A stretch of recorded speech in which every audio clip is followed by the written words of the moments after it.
What's up, Nail City? I'm Megan Thompson, and we are in the penalty box. I'm here with Brad Drobot. Brad, you've taken on a role in hockey that's sort of an enforcer role. How did you get to come into that role?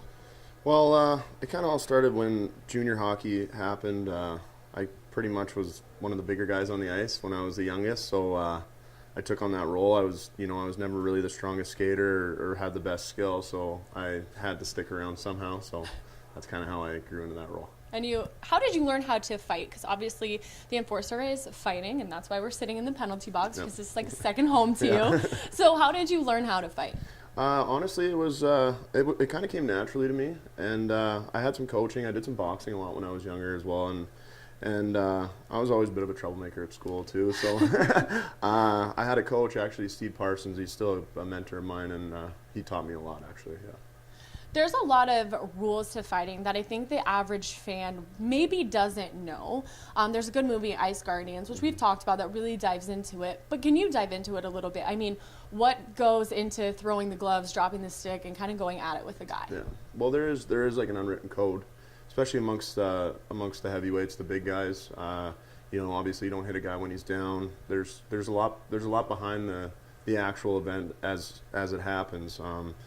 Say you're down a couple goals and you want to change the momentum, and a lot of times there's another guy on their team that's going to be willing to do that for you. Fighting on the road, fighting at home. If a guy gives you one at home, you kind of owe him one on the road. There's a lot of unwritten rules that actually happen. So there is a lot of respect. At the same time, you're trying to win the fight. There is a lot of mutual respect for someone who's willing to drop the gloves and take you on. And what is that respect? I mean, I know that sometimes you go with your friends, or sometimes before the game, we'll see you jawing at somebody or tapping somebody, and you know that they want to go with you. Yeah. So is that respect there? Yeah, it's you get pigeonholed. You have that role. Everyone knows who you are when you're on the ice, and they know who you are when you're on the bench or wherever. I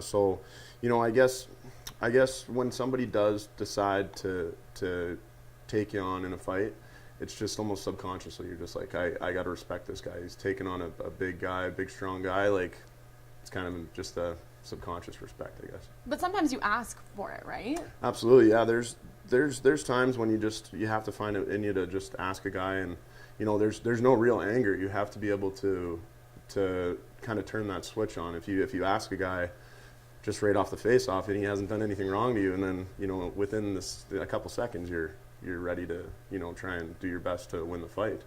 So it was always something funny. My parents never understood it. I don't think a lot of people do understand it, but one kind of trick that I use is as soon as he drops his gloves, he's trying to hurt you. So you better be able to defend yourself. Yeah, protect yourself. Yeah. You talk about it kind of being a mutual respect.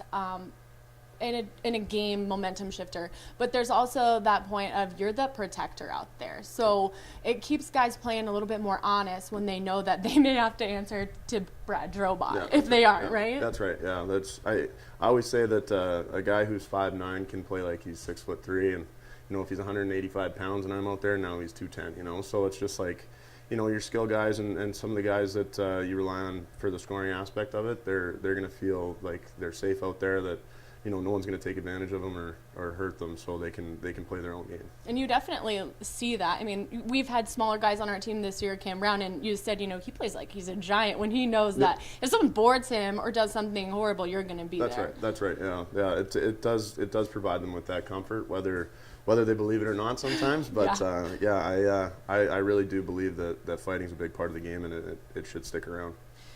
Part of fighting is penalty minutes. So can you kind of break that down? So you can get 5 minutes for fighting, 10 minutes for misconduct. You can get instigating or drawing blood. So kind of break that down for us. Yeah, there's the 5-minute major originally is for fighting. Now they also have an equipment violation if you take your own helmets off, and they're supposed to actually end the fight. That's a new rule this year.